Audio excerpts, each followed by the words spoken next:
Betapa semangatnya lah menjelaskan itu. Ya jelaskan aja humas, jelaskan aja, kan yang lebih tahu. Lah, makanya saya bilang kalau lebih menjelas, udah jaksa agungnya dengan saya sekalian debatnya. Ya, mohon ditantang di sini, saya terbuka, saya ngajak jaksa agung untuk debat tentang JC dan tuntutan itu. Saya nyatakan terbuka pada media. Saya minta jaksa agung berhadapan dengan saya, debat terbuka tentang pengertian eksekutor, dilema yuridis, apalagi tuntutan yang 12 tahun. Saya terbuka. Seluruh media yang saya tidak pernah hadir, silahkan kutip, silahkan tayangkan. Saya minta, ini resmi loh pernyataan saya. Saya minta dengan jaksa agungnya untuk debat masalah tuntutan 12 tahun. Baik, semoga tantangannya ditanggapi ya, Kang Asep ya. Tekan tombol subscribe, nyalain loncengnya, like, dan share ke teman-teman kalian. Kang Asep, apakah memang ada makna tertentu vonis dari Richard Eliezer ditempatkan belakangan dibandingkan dengan Ferdy Sambo dan Putri Candrawati, Kang Asep? Ya, sekarang mungkin saya bukan sebagai pengamat, sebagai dukun ya, Pak Soleman minta maaf pada guru saya. Sebagai dukun ya, memang kan kita seneng tuh, angka 13 tuh angka sial, mudah-mudahan membawa sial kepada yang diputus angka 13, tapi angka 15 diputus adalah bilangan prima tidak berbagi. Artinya, ya itulah supaya tidak berbagi tentang dosa, gitu kan. Ketika ada orang menginsafi, menyadari, mengakui perbuatannya, pengakuan dosa, dia tidak berbagi dosanya, silahkanlah mereka di angka 13, gitu. Itulah mungkin sindiran saya. Karena kalau lihat, sekali lagi ya, kalau lihat sekarang perkembangan detik-detik terakhir ya, ya nampaknya yang bicara bukan huruf tapi angka. Nah, kalau bicara angka tidak hanya angka tanggal penentuan tapi termasuk vonis gitu kan. Jadi saya cuma senyum-senyum saja gitu kan, karena ketika angka yang bicara, inilah keadilan diukur dengan kuantitas gitu kan, bukan dengan kualitas. Kalau keadilan diukur dengan angka, yang terjadi apa? Kebohongan gitu kan. Kebohongan tadi disebut oleh Roni misalkan bahwa menggunakan BAP itu pasal 75 KUHP mengatakan pemeriksaan itu apa? Untuk perkara. Nah, kalau itu bukan untuk perkara, bukan BAP, namanya BAP. Nah, tahu bab? Nah,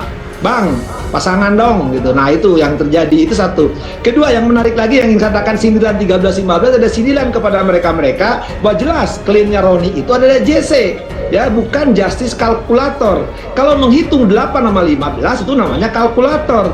Pahami ya, di undang-undang LPSK itu pasal diuntukkan pasal 10 ayat pasal 5 ada penjelasannya paling ringan. Kalau ringan tuh ya ringan, ini paling lagi ya berarti di bawah, bisa lepas bisa bebas. Kemudian kita lihat di konvensi internasional bahasanya jelas tidak diproses. Kemudian lihat kalau dia pasal penyertaan, kalau pelaku nggak ada pelaku utama, apalagi istilahnya eksekutor, malah lebih membingungkan lagi, kelihatan gamangnya, bingungnya seorang penuntut umum mengeluarkan kata dilema yuridis. Ya, sekali lagi kajian lebih lanjut lah. Kalau kajian lebih lanjut tuh di kuliah di fakultas saya, hukum saya tuh jelas saya kasih tahu nanti. Lahirnya pasal 10A dan penjelasan itu adalah bagaimana ketika Mahkamah Agung LPSK, yaitu kumpulan-kumpulan itu dijadikan norma pasal 10A yang meratifikasi termasuk konvensi, itu yang terjadi. Jadi pasalnya pasal tekstual paling ringan. Nah, itu yang nampak. Jadi kalau sekarang jaksa mengatakan kajian lebih lanjut, ya apa yang harus dikaji itu sudah norma. Nah, ajasnya apa? Presumption juris de jure. Artinya apa? Setiap undang-undang diundangkan berlaku bagi siapapun. Dan jangan mengatakan lex dura, apapun seberat hukuman itu dilakukan. Jadi sekali lagi, itulah hukum terbaru. Jadi pasal 10A yang harus dikenakan kepada Eliezer ini, ya, itu lahir di zaman milenial konsepnya dengan sistem yang berbeda. Kita ini saya zaman dengan Pak Sulaiman Ponto lahir di zaman kolonial, belajar hukumnya zaman kolonial yang memang tidak nyambung, tapi harus ada ini hukum yang terbaru mengejamping hukum yang lama. Jadi kalau dia dilema yuridis berarti tidak bisa baca pasal. Ya, nah ini harus diselesaikan. Ini kan tataran praktis, pragmatis, bukan tataran teoritis. Itu. Ada yang lebih penting lagi dipahami oleh semua, gitu kan.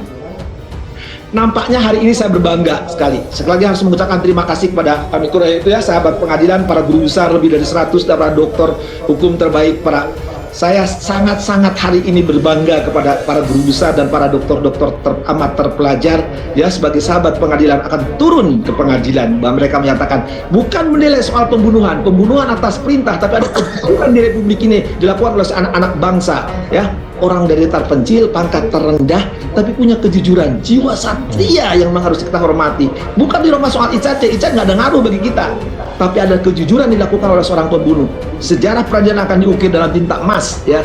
Bayangkan, tidak pernah ada pembunuh dihormati oleh para guru besar yang amat terpelajar, dan tidak pernah didoakan oleh yang berkeyakinan yang berbeda. Dia non Muslim, Nasrani, tapi umat Islam banyak yang berzikir ya. Bayangkan mukanya dicikir itu semua. Kenapa? Ya. Pengakuan hanya pengakuan terhadap kejujuran dilakukan. Nah, kalau nilai kejujuran yang diakui di Undang-Undang LPSK pasal 10A dan penjelasannya dan diakui oleh konvensi internasional, sekarang harus dihukum 12 tahun dan kelak hakim mengikuti. Saya tidak tahu apa yang terjadi di Republik ini. Saya pikir saya bukan. Oke, Kang Asep sebagai mantan hakim, jelang vonis putusan kasus yang begitu besar mendapatkan perhatian dari publik, biasanya yang terjadi pada hakim itu apa saja sih, Kang Asep? Saya mau cerita fakta aja. Saya pernah mengadili anak presiden loh. Anak presiden loh, saya hakim tunggal loh. Saya pernah mengadili gubernur BI loh, yang pegang duit loh. Saya pernah ngadili konglomerat terbesar loh, ya. Dan kawan-kawan BLBI itu saya satu-satunya, ya. Ditanya tuh beberapa hakim. Satu-satunya saya yang ada BLBI itu hampir semua gubernurnya, konglomeratnya. Saya sebut Hendara Harja, BHS, siapa betapa kayanya, ya Hendara Harja dan backing-backingnya tuh, ya. Pasti Pak Ponto tahu tuh backing-backingnya. Saya bilang, menjelang putusan itu, kiri, kanan, belakang, 8 penjuru angin tuh datang. Tidak hanya itu, ya, tidak hanya saya yang datangi, orang tua saya, keluarga saya, kerabat saya, itu datangi. Teman saya kan selalu mengatakan, ya udah putusannya melo sendiri, jangan sama gue udah punya putusan. Kalau hakim punya sikap sejak awal, karena saya memegang bagaimana mantan ketua Mahkamah Agung pertama menurunkan kepada ketua muda Kusuma Atmaja, pegang palu ini saya, jangan kok gadekan palu keadilan. Dan saya pegang, kalau saya matiin, nggak peduli apa, maka saya matiin tuh, yang berat-berat tuh, nggak ada urusan. Tapi saya bersyukur, alhamdulillah, haleluya, sampai sekarang hidup saya tenang. Teman-teman saya yang berani makan uang, hidupnya menderita itu, ya, itu aja saya kasih tahu. Nah sekarang pasti hakim-hakim pun, ya, sekali lagi kalau ada orang mengatakan ketika Asep ke pengadilan tidak ditangkap, ya saya bukan polisi. Cuma saya kenal para pemain itu, sekali lagi saya sebutkan ya, karena ada beberapa tuh yang para basar-basarnya. Saya katakan, mereka yang dulu calo-calo tilang, sekarang tilang kan nggak ada, sidang nggak ada. Mereka naik tingkat, jadi kaki-kaki tangan. Dan pemainnya masih sama, ya, pemainnya itu juga penghubung-penghubung. Nanti akan didekati menurut cara apa? Sekali lagi, pendekatannya ikatan emosional, baik ke daerah tertentu, baik emosional ikatan kealumnian, atau karena kedekatan tertentu, itu selalu dilakukan. Sekali lagi, itu selalu dilakukan.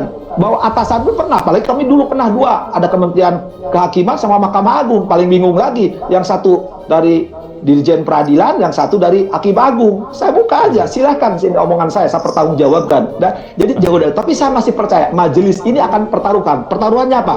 Satu, ya, polisi sudah babak belur, kepolisian, kejaksaan babak belur sekarang. Nah, Mahkamah Agung sekarang sedang menghadapi masalah besar, ya, menghadapi 2 hakim agungnya sedang diperiksa oleh KPK. Modusnya sedang dibuka, ini baru selesai di 2. Kalau sekarang hakim agungnya, sekali lagi, ya, sedang bermasalah, dan hakim, ingat, di selatan itu ada sekali indikasi, satu-satunya pengadilan yang pernah kena OTT berkali-kali, sekali lagi, berkali-kali, tidak hanya hakimnya dan panitranya adalah selatan.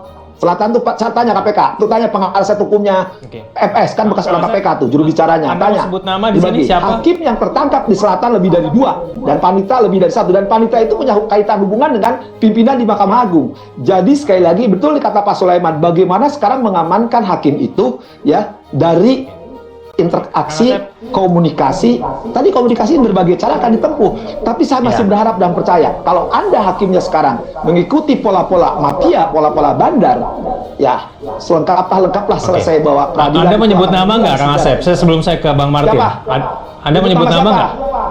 Siapa calonnya? Siapa yang kemudian berusaha untuk melakukan tekanan itu? Ya kalau disebut nama ya kabur, karena tindak pidana itu harus full-toid, dia telah melakukan, ya itu harus ditangkap. Kalau sedang berusaha jalan-jalan nggak boleh disebut nama waktu Pak Sulaiman senyum-senyum, gimana nangkapnya, wong tindak pidana aja belum terjadi. Yang bergerak itu adalah para kaki tangan, kutuk kupret. Sedangkan toge, sekali lagi toge itu kan bengkok tuh, ya harus dilurusin. Mereka cuma senyum-senyum, tinggal gini aja, ketemu di mana, di mall-mall ternama. Kalau pengen tahu, main-main ke di mall-mall ternama itu kumpulnya ada.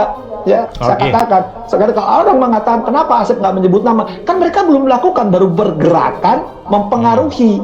Nah, tindak pidana foto itu kalau sudah terjadi, ini bukan percobaan, hati-hati ya. Ini yang harus kerjanya anak buahnya Pak Sulaiman dan kawan-kawan. Oke, baik, Kang Asep. Jaksa penuntut umum katakan Eliezer adalah eksekutor. Tapi tim kuasa hukum Eliezer katakan dia bukan eksekutor, tidak ada mens rea, tidak ada niat jahat di situ. Kalau Anda melihat eksekutor apa bukan Eliezer, Kang Asep? Ya, gini, kalau belajar hukum terus belajar terminologi hukum. Terminologi hukum itu kena eksekutor. Eksekutor itu yang melaksanakan eksekusi. Kalau pidana yang melaksanakan eksekusi adalah jaksa penuntut umum. Justru JPU sendiri eksekutor. Kalau perdata namanya jurusita. Nah, kalau jaksa menggunakan pasal 55, jelas Eliezer itu bukan eksekutor. Yang disuruh melakukan, yang nyuruh Sambo itu. Jadi kalau sekarang mengatakan karena dia eksekutor, maka hukumnya besar. Loh, ini gimana? Saya pikir mengerti nggak hukum namanya eksekutor? Ya Anda eksekutor, melaksanakan eksekusi. Eksekusi itu upaya paksa. Eliezer tidak melaksanakan upaya paksa, dia itu diperintah oleh sang jenderal ya, yang harus tunduk, patuh dan taat. Itu yang saya katakan ajas imandat dan ajas idamun. Jadi kalau dia mengatakan karena dia pelaku eksekutor, dikait apa lebih parah lagi, dianalogikan lagi, lebih berat lagi itu Sambo. Loh, ngerti nggak? Di pidana itu nggak boleh analogi, satu berkas satu perkara, itulah yang diproses. Ya makanya kan ada perkara lain nyindir ke perkara itu nggak boleh. Lihat tak Eliezer itu statusnya dari awal sebagai JC, maka perlakukanlah dia JC. Jadi jangan dikatakan eksekutor. Kalau dia peristiwanya pembunuhan, dia yang melakukan. Selagi, apalagi ditambah tuh ada kalimat pelaku utama. Lalu nggak ada pelaku utama, yang ada tuh jaksa madya utama, hakim madya utama, pra SSI pratama, itu yang ada gitu kan. Nah, jadi kalau itu menggunakan istilah itu, itulah nampak kebingungan dan kalian. Jadi kita paham lah, sama posisinya seperti Eliezer suruh nembak. Nah, jadi hakim pun saya berharap tidak ada kebingungan, karena hakim pun tidak melakukan ingat ya, mahkotanya hakim itu ada di eksekusi, maka namanya eksekutor, itulah jaksa. Nah, kalau sekarang eksekutornya adalah Eliezer, saya tidak tahu. Ya mungkin saya ditempelin oleh Pak Sulaiman, lu belajarnya di mana lu Sep? Nah itu saya ingat kalau Pak Sulaiman ngajarkan tentang intelijen kepada saya, istilah hati-hati, saya masih ingat, saya tuh ya bagaimana ngaconya kalau menggunakan, apalagi orang hukum, hati-hati di hukum itu ada terminologi yang artinya akan berbeda. Apalagi tuh gak tampak lagi kan selingkuhan, nggak ada selingkuhan ya ada yang ada lainnya gitu kan. Tapi sekali lagi ya mungkin kita paham lah jaksa JPU, saya percayalah JPU yang di ruang sidang itu mereka orang pintar. Saya tahu persis karena di situ ada mahasiswa saya tahu persis mereka orang jenius, orang cerdas, cuman disayangkan tadi gitu kan. Masa jadi kan tingkatnya tingkat pengadilan, tingkat kejaksaan. Pertanyaan saya sering katakan, kenapa sih kan di pengadilan Jakarta, di Kejaksaan Jakarta Selatan tuh ada humas, ngapain harus dijelaskan oleh Jaksa Agung Muda ada humas? Betapa semangatnya lah menjelaskan itu, ya jelaskan aja humas, jelaskan aja, kan yang lebih tahu lah. Makanya saya bilang kalau lebih jelas, udah Jaksa Agungnya dengan saya sekalian debatnya ya, mohon ditantang di sini, saya terbuka, saya ngajak Jaksa Agung untuk debat tentang JC dan tuntutan itu. Saya nyatakan terbuka pada media. Saya minta Jaksa Agung berhadapan dengan saya, debat terbuka tentang pengertian eksekutor, dilema yuridis, apalagi tuntutan yang 12 tahun. Saya terbuka. Seluruh media yang saya tidak pernah hadir, silahkan kutip, silahkan tayangkan. Saya minta, ini resmi loh pernyataan saya. Saya minta dengan Jaksa Agungnya untuk debat masalah tuntutan 12 tahun. Baik, semoga tantangannya ditanggapi ya, Kang Asep ya.